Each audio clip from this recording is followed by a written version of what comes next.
دو میاشتو وقفے نہ پس نن د قوم اسمبلی اہم اجلاس کی گی. اجلاس کے بعد کرونا صورتحال پر شمول نور اہم معاملات بانی بحث کی گی. قوم اسمبلی اجلاس کی شرکت لپارا SOPs جاری کرے شوی دی. قوم اسمبلی پر مرکزی دروازے بعد اراکین اسمبلی ٹیمپریچر چیک کی گی.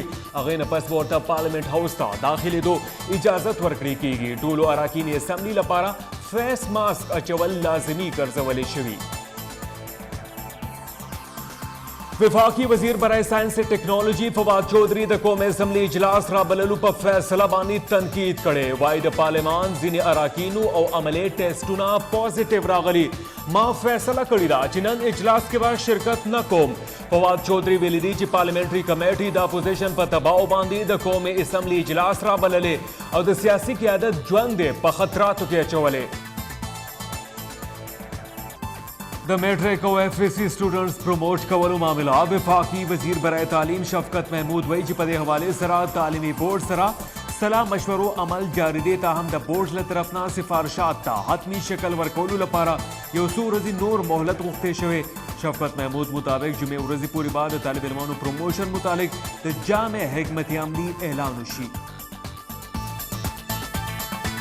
یو لاکھ نہ سیوا پاکستانیان باہر ملکونو کی دے واپس منتظر دی. کوشش مودی چی زیادتر پاکستانیان دوڑو کے اختر نوڑان دی ملک تا واپس راوستلی شی. دماغنی خصوصی معید یوسف پریس کانفرنس وی چی وزبا باہر ملکونو نا واپس راغلی پاکستانیان 48 گھنٹے انتظار نہ کئی بلکہ واپس فوری رستو بعد آگوی ٹیسٹ کولی شی.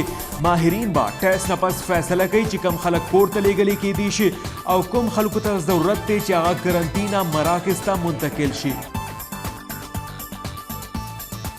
لاک ڈاؤن کی نرمی صوبہ سندھ و بلوچستان کے تاجرانو تا نن پر محدود پیمانہ دا کاروبار اجازت تے. واڑا مارکیٹونا و دکانونا سہر نتر مازیگر پوری کلاو دے.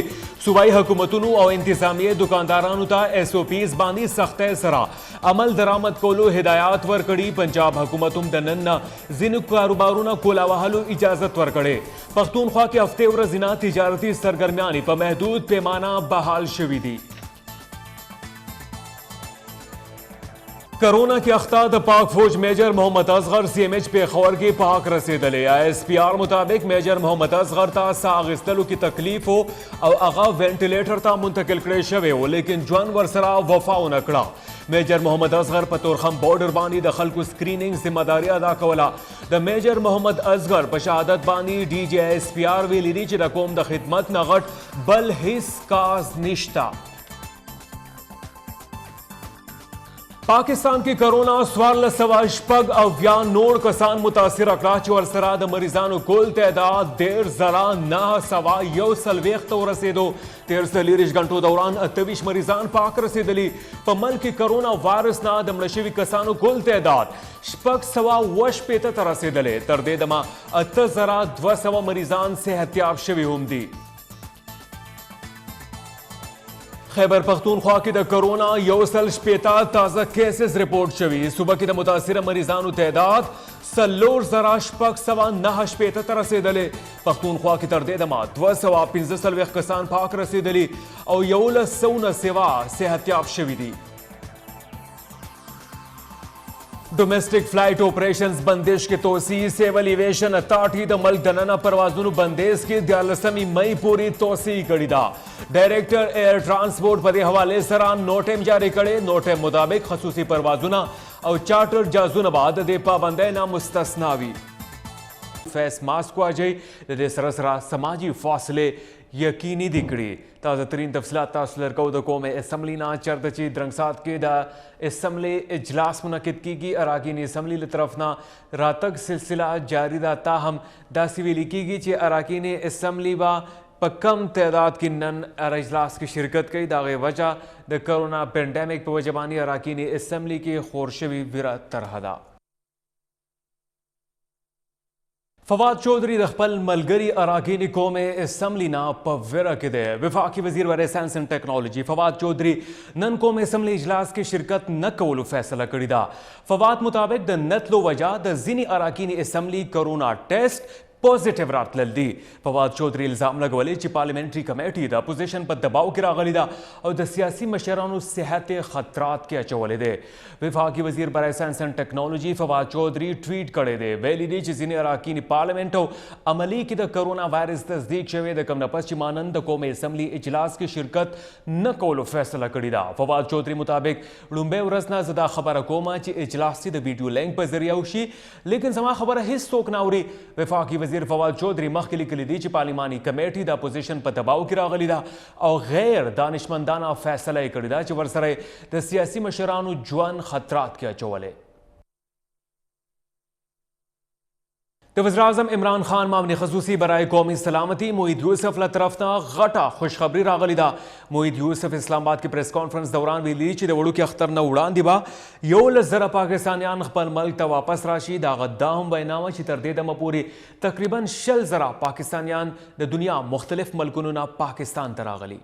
آج سے جو پالیسی ہے اس کے مطابق 48 گھنٹے کا جو انتظار ہے ٹیسٹ کے لیے اس کو ہم نے ختم کر دیا ہے. اب جب مسافر آئیں گے تو وہ فوری طور پر یا پرائیویٹ فیسلٹی میں اپنے اخراجات اٹھا کر ہوٹل میں جا کے رہیں گے یا کرنٹینہ سینٹر میں حکومت کے رہیں گے جس طرح پہلے تھا. لیکن فوری طور پہ جتنی جلدی ہو سکے گا ان کا ٹیسٹ کیا جائے گا اور اس کے بعد جو رزلٹ آئے گا اس کے مطابق یا ان کو گھر بھیجا جائے گا اور یا ان کو ٹریٹ کیا جائے گا. اس میں 2 اور اضافے کر دوں. ایک یہ کہ جن لوگوں کے ٹیسٹ کچھ لوگوں کے پازیٹیو آئیں گے لیکن ان میں کوئی سمٹم نہیں ہوگے, جن کی طبیعت جو ہے وہ کچھ خراب نہیں ہوگی, وہ بھی اب صوبوں کو اختیار ہے کہ وہ اپنی پالیسی کے تحت ان کو ہوم کوارنٹین یعنی سیلف کوارنٹین اپنے گھر میں 14 دن آئسولیٹ کرنے کے لیے بھیج دیں, جس سے ان کی بھی یہ سہولت ہو جائے گی کہ ان کو 14 دن کرنٹینہ سینٹر میں نہیں یا ہسپتال میں نہیں رہنا پڑے گا. دوسری بات یہ کہ صوبے یہ کوشش کریں گے کہ جتنا ہو سکے ایئرپورٹ پہ لینڈ ہونے کے بعد اپنے صوبے کے لوگوں کو ان کے ڈسٹرکٹس میں لے جا کے کرنٹینہ میں لے جائیں اور وہاں ٹیسٹ کریں تاکہ وہ اپنے گھروں کے جتنے قریب پہنچ سکے فوراً پہنچ جائیں. اس سہولت سے جو بنیادی تبدیلی آئے گی وہ یہ ہے کہ ہم اپنے جو باہر پاکستانی پھنسے ہوئے ہیں 7,000 7,500 کی جگہ اب ہم 11,000 12,000 کے قریب انشاءاللہ اگلے کچھ دنوں میں لانا شروع کر دیں گے, ہفتہ وار یا ہر 10 دنوں میں. تو اس تبدیلی سے جو پاکستانی ابھی باہر ہیں عید سے پہلے جتنے زیادہ پاکستانی ہم لا سکیں گے, یہی ہمارا ہدف تھا, یہی وزیر اعظم صاحب کی ہدایت تھی اور وہی ہم اس پالیسی پہ اب چل رہے ہیں. کافی تعداد پازیٹیو لوگ نکلے تھے, خاص طور پہ کچھ خلیجی ممالک سے. ہم نے آپ کو جو وعدہ کیا تھا, ہم نے ڈپلومیٹکلی وزارت خارجہ نے یہ ایشو ان کے ساتھ اٹھایا, بہت کوپریٹ کیا ہمارے ساتھ ہمارے جو برادرانہ ممالک ہیں خلیجی, اور اب یہ طے پایا ہے کہ جہاں سے زیادہ شرح آ رہی تھی یا جو ہم سمجھ رہے تھے کہ کچھ ہمارا مزدور طبقہ وہاں پہ ایسی سچویشن میں رہتا ہے کہ وہ اکٹھے ہوتے ہیں بہت, وہاں سے وبا کا پھیلاؤ بڑھنے کا چانس ہے, تو وہاں ان تمام کے ٹیسٹ پہلے وہاں ہوں گے پھر یہاں آ کے دوبارہ ٹیسٹ ہوں گے. تو وہ لوگ وہاں سے ٹیسٹ ہو کے آئیں گے اور وہاں سے جو لوگ آ رہے ہیں ان کا خاص طور پہ جہاز میں بھی سوشل ڈسٹنسنگ کا خیال رکھا جائے گا تاکہ ایسا نہ ہو کہ یہاں آ کے وہ دوبارہ جو ہے وہ شرح ان کی پازیٹیو کی زیادہ ہو. تو یہ بھی جو ایک مسئلہ آ رہا تھا جس کی وجہ سے کرنٹینہ کی کیپیسٹی بھی ہماری جو ہے وہ اس طرح یوٹیلائز نہیں ہو پا رہی تھی اور جو نمبر ہم لا رہے تھے وہ کم ہو رہا تھا, وہ بھی انشاءاللہ حل ہو جائے گا اس سفارتکاری کے ذریعے کہ اب وہاں پہ ٹیسٹنگ ہوگی ان لوگوں کی اور سوشل ڈسٹنسنگ بھی جہاز میں ان کی مینٹین کی جائے گی. پاکستان کی کرونا وائرس بدستور آؤٹ آف کنٹرول دے پا ملک دا کرونا کیسز اضافہ جاری دا. 13 شواروز دوران نور 14,000 کسان کا وائرس تصدیق شوی دے جو ورسرا پٹول ملک دا کرونا وائرس مریضانو تعداد 1,941 رسیدلے. 13 شواروز دوران نور 28 کسان پا حق رسیدلی دی. دا مرگونو مجموعی تعداد 650 رسیدلے ولی 8,000 کسانو وائرس تا شکست ورکڑے او صحت یاب شوی دی. پا ملک کی کرونا کیسز مجموعی تعداد 1,991 دے. صوبہ پنجاب کی ټولو نه سوا 1,558 کیسز رپورٹ شوي دي. دغه رنګ صوبہ سندھ کې 1,480 کسانو کې د وایرس تصدیق شوی. خیبر پختونخوا کې د کرونا کیسز کې اضافه روانه ده او صوبہ کې تر دې دمه د کرونا 4,691 مریضان رپورٹ شوي دي. د دې ترڅنګ صوبہ بلوچستان کې 2,019 او وفاقي دارالحکومت اسلام آباد کې 680 کسانو کې د وایرس تصدیق شوی دی. گلگت بلتستان کې 442 او آزاد کشمیر کې 80 کسانو کرونا ټیسټ پازیټیو راغلی دی. تیر شو ورځ دوران په ټول ملک کې د کرونا نور 28 کسان وژلي دي چې ورسره د مرګونو کل تعداد هم 688 ته رسېدلی.